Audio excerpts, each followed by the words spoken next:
Hey Jane. So we have promised to have a little chat here about the recruitment of staff, recruitment of volunteers, how we do it. But maybe before we just start introducing ourselves. Yeah, so my name is Baby J. I'm the Managing Director of Baby People. So Baby People is the UK's first hip hop school. We're a not-for-profit company based in the UK, and largely what we do is work with young people that haven't connected with mainstream education and use music and the arts as a way of getting them back involved in learning. So we've been doing that for about 20 years. Alongside that, we're involved with lots of different projects, working with people that are, interested in getting into community work and supporting with problems in the local community and stuff like that. And yourself? My name is Asa. I'm Director of Intercollege, and I have a 20 years experience working with volunteer NGOs, social enterprises, so on. So that's what I have been doing in 20 years, managing these organizations, recruiting volunteers and recruiting staff. So this conversation really is looking about, developing teams, working with staff, working with volunteers, skill sets that people might need. So obviously, even kind of not so much today, but if you think back to when you started your organisation and you brought on, your first volunteers and staff you worked with, what were the things you looked for? What did you need within a team? But I actually think that it's the same today as when I started out. I mean, because for me, the most crucial thing is the dedication of the people.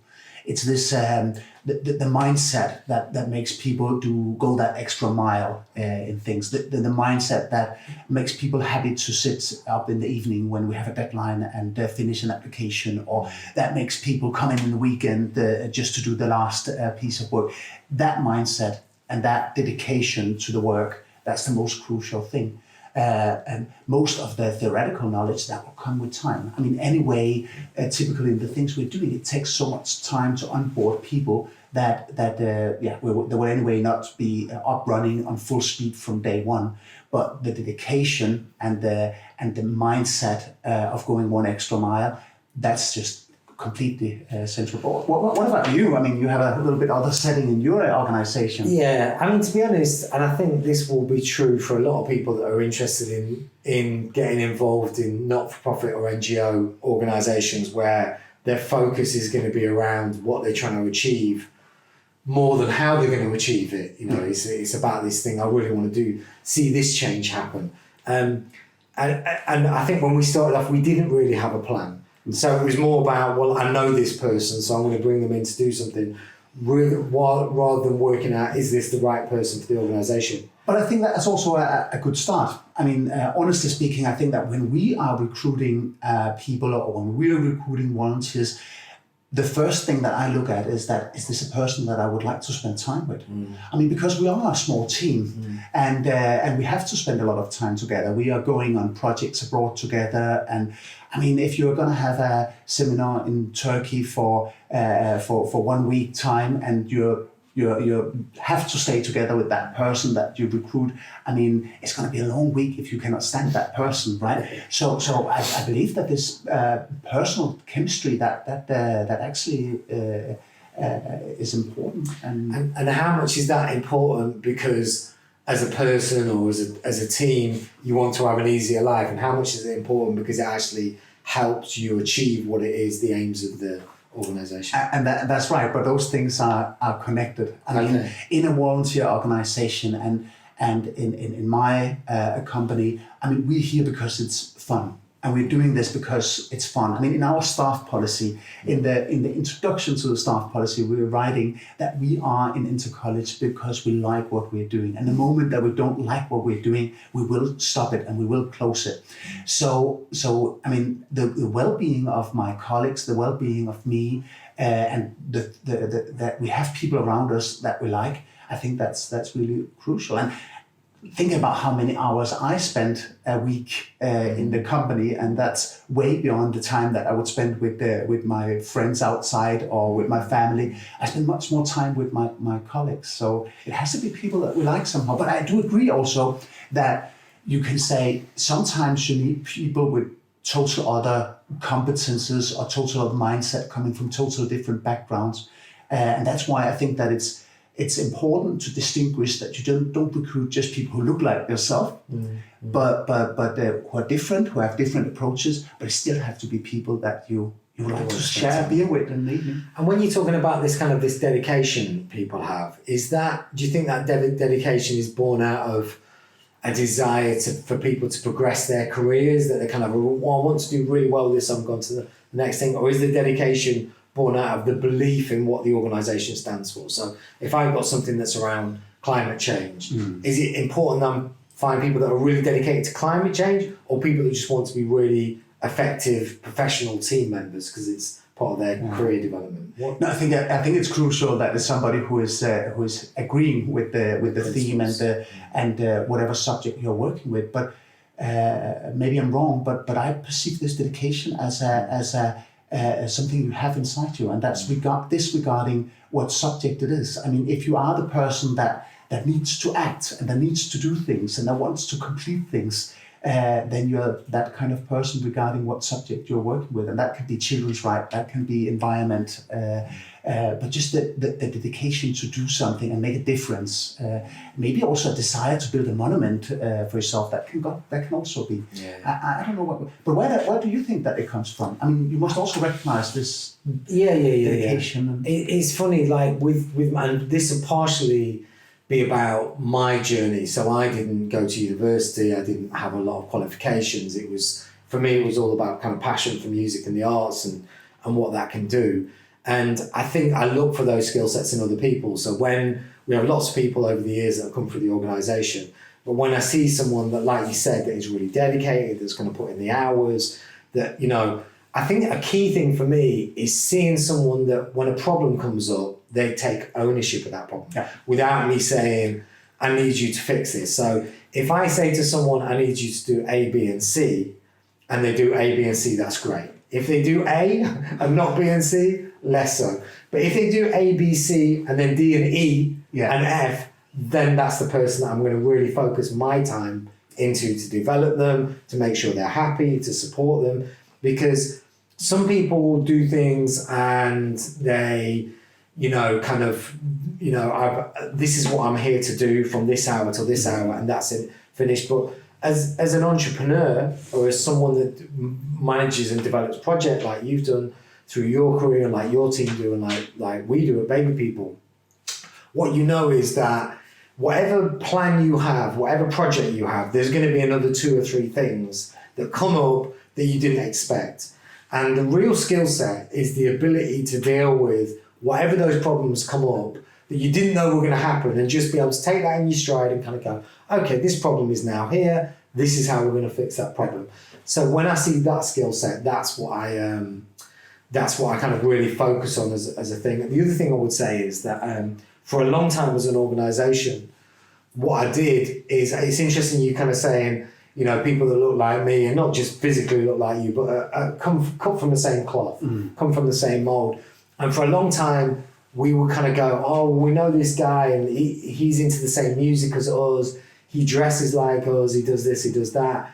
And that was a big reason why we kind of go, let's bring this person on board, because we felt they would fit well within the team. That wasn't always a good idea, because a lot of the time we've got musicians and artists, and they were great to hang out with, but they didn't turn up on time, or they didn't meet deadlines, or they weren't good when it came to certain things like this. So over time, we started to look at, we met people and we kind of go, well, actually, on the work social you might not be a perfect fit, but you might bring a skill set as far as punctuality, as far as bureaucracy and admin that we don't have as an organisation, and it'd be really useful to have as your team. So I think that at a certain point, initially it's really about the ethos and the values and the vibe of what the organisation is and how it fits. But over a period of time, I think it's about, kind of expanding from that to kind of go, what do I need in this organisation to make it successful that we don't have? Exactly.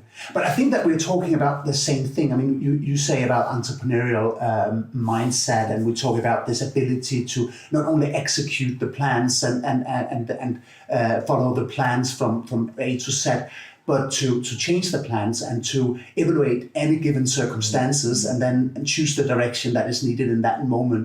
And maybe also sometimes without running to us and asking for permission to do it. We talk about this dedication and so on. But I mean, just to make sure that we kind of round it off, what concrete advices can we give to somebody who is starting their NGO, somebody who is trying to build their NGO? I mean, we can say that maybe to choose the personality and the mindset and the drive over the educational background. So hiring a person is not necessary to hire the one who got the most A's at university, or it's not necessary to hire the one that has the highest degree, but maybe the person that has the biggest drive and the biggest passion. Yeah, definitely. I think the other two things I'd say as well is understanding that your organisation is going to need different things as far as your team at different stages. So when you first start out and there's maybe 3 or 4 of you, absolutely everyone in there needs to be able to gel, they need to be able to connect. You might not want someone that's going to do finance and admin that doesn't fit with the rest of the team. It's about having a team that because your initial team kind of is your organisation. They'll be the flagship and the thing that everyone sees. But later down the line, you might need other skill sets. So you might need people who've had different journeys. So I think things change at different stages. I think the other thing is that I've learned that I would say to anyone that's starting out on a journey with an NGO is that when you're a very small team, your team is the most important ingredient. So if you get the wrong person, you need to change that person. So, you know, for a long time, we'd hire someone and you'd know within a month that you had the wrong person. Yeah. But you'd feel back, well, they haven't done anything wrong, so I don't want to let them go. So they might end up being there for a year, 2 years, whereas actually they just weren't the right person for the organisation. And if you've only got a staff of 3 or 4 people, that's a massive problem. That's a quarter or a third of your workforce. So if it's going wrong, you need to be able to turn around and kind of go, you know, this isn't a fit for us. Have that honest conversation with that person because they probably know it's not working as well. Yeah. And say, look, let's give it a period of time. These are the issues. If it's not changed, maybe you could look for something else. You know, it doesn't have to be, you know, you're out today, but it has to be, this isn't working for us. Yeah. This is why. Maybe you need to look at some other stuff. And we've been in that situation where we've said to staff, this isn't working for us. This is why, you know, I don't think it's working for you either. And usually they will turn around and go, no, it's not working for me. I'm not happy. I feel under pressure because you're not happy, you know. So usually it's a mutual thing, but you give them the time to try and look for something else. So there's a way of doing it. You don't have to be, none of us got into this to be that kind of boss going, you're sacked, you're out. You know, we're not running capitalist businesses, but there's a way of doing it. Yeah. And when you are a small team, your culture in the organization is also very vulnerable because you spend a lot of time to build up a culture of work and the way we're doing it and the way we are dealing with things, the way we're dealing with people around us. And just one person coming in can kind of change that culture, affect that culture in a negative way. And it is to be aware of that. We spend so much time, we spend so much effort to build this culture and to build this organization, and not to let a mistake of a wrong choice of a colleague to affect it. And even within projects, you know, you might have both had experience where you might have volunteers or participants. It only takes 1 or 2 people to change the experience for everyone in the project. So you have a responsibility, whether it's to a participant, a team member, a volunteer, you have a responsibility that they have a good experience, that they learn something. But you also, as a manager or someone that's overseeing a project, have a responsibility to everyone else involved. So we've had it where we've had staff members or participants where absolutely I want them to have a good experience. But if them having a good experience and me supporting that actually means that everyone else is going to miss out and not get the same experience, then you have a responsibility of a manager to find a way of effectively, you know, making sure that you've got to think about the bigger picture as a manager. And I think you touch on a very central dilemma here, because it's the dilemma between being inclusive and making sure that everybody is on the board, that be staff, that be participants. But then on the other hand, to make sure that we are effective and that it's that we are having the impact that we want to have and that we're creating the value that we want to create. And those two things doesn't necessarily go hand in hand. No. And there we have to make a choice. And that's the sad job of a manager. And I must admit that in my career, that have been some of the hardest moments. That is when I have had to say goodbye to somebody and knowing that person might go home and not have a salary and not have a way to sustain their own life, or will have to go to unemployment benefit. So I think that's the sad duty of a manager. So the learning from here, if we should summarize just in a few words. I guess your team is really, really important. Your team is important. It's important to dare to make decisions about your team, and also to recognize when you did something wrong. Yeah.